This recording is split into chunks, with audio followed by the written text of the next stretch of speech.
আমি আসলে এখন যে জায়গাটায় দাঁড়িয়ে রয়েছি সেটি হচ্ছে মাইলস্টোন স্কুল অ্যান্ড কলেজের ভেতরের একটি কক্ষ। এখানে যদি আপনি একটু দৃশ্যটা দেখেন তাহলে আসলে বুঝতে পারবেন যে আমি কোথায় আছি। ওই দিন বিমান দুর্ঘটনায় প্রাণ হারিয়েছে এখন পর্যন্ত ৩৫ জনের বেশি। তো কিন্তু যারা ওই দিন বিমান দুর্ঘটনার দিন শব্দ শুনতে পেয়েছে, বিভিন্ন যখন বিমানটি আছড়ে পড়ে এখানে বিধ্বস্ত হয়, তখন দৌড়ে বা নানা উপায়ে যারা স্কুল ত্যাগ করেছিলেন তাদের সাথের ব্যাগগুলোও কিন্তু আসলে তারা সাথে করে নিয়ে যেতে পারেনি। সেই সব শিক্ষার্থীদের ব্যাগগুলো এখানে রাখা আছে। অভিভাবকরা আসছেন এবং শিক্ষার্থীরা আসছেন, তারা এসে তাদের ব্যাগগুলো চিহ্নিত করে এখান থেকে নিয়ে যাচ্ছেন। আমরা এখানকার শিক্ষার্থীদের সাথে যখন কথা বলেছি তারা বলছিলেন যে এখান থেকে যে ব্যাগগুলো যারা নিয়ে যাচ্ছেন, পাশে যে ব্যাগটা রাখা ছিল, যার ব্যাগ পাশে যে স্টুডেন্টে ছিল সে আজকে তার কাছে নেই, সে আজকে এই পৃথিবীতে নেই।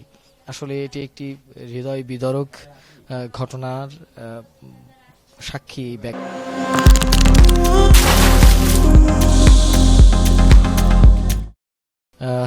কিছুক্ষণ আগে বিমান বাহিনীর সদস্যরা এখানে এসেছিলেন। তারা এখানের যে ধ্বংসস্তূপ, সেই ধ্বংসস্তূপগুলো তারা পরিদর্শন করেছেন। এর বাইরে বিমান বাহিনীর সদস্যরা তারা বিমানের যে ধ্বংসাবশেষ রয়েছে সেটি তারা পরীক্ষা নিরীক্ষা করছেন, কোনো ক্ষতিকারক রাসায়নিক আছে কিনা বা কোনো ক্ষতিকর কিছু রয়েছে কিনা যেটি শিক্ষার্থীদের জন্য বিপজ্জনক, সেটি তারা আসলে নিয়ে গেছেন। এর আগের বুলেটিনগুলোতে আপনাকে সেই বিষয়টি দেখাবার চেষ্টা করেছি। এখানে শুধু বিমান বাহিনী না, কিছুক্ষণ আগে সেনাবাহিনীর সদস্যরা এসেছিলেন এবং এখন পর্যন্ত আইন শৃঙ্খলা রক্ষাকারী বাহিনীরা রয়েছেন। স্কুলের যে প্রিন্সিপাল, তার সাথে আমরা কথা বলেছি, তিনি আমাদেরকে যেটি জানিয়েছেন, যদিও সেটি তিনি ক্যামেরায় কথা বলতে রাজি হননি, তিনি আমাদেরকে জানিয়েছেন আগামী 2 আগস্ট তাদের যে স্কুল সেটি তারা খোলার সিদ্ধান্ত নিয়েছেন।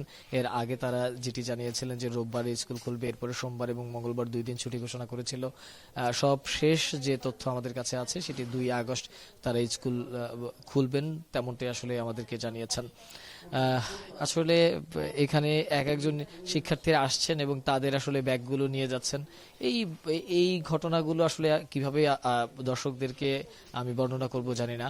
আসলে মোটামুটি ভাবে মাইলস্টোন স্কুলের এই মাঠ থেকে এখনকার চিত্র আসলে এটাই।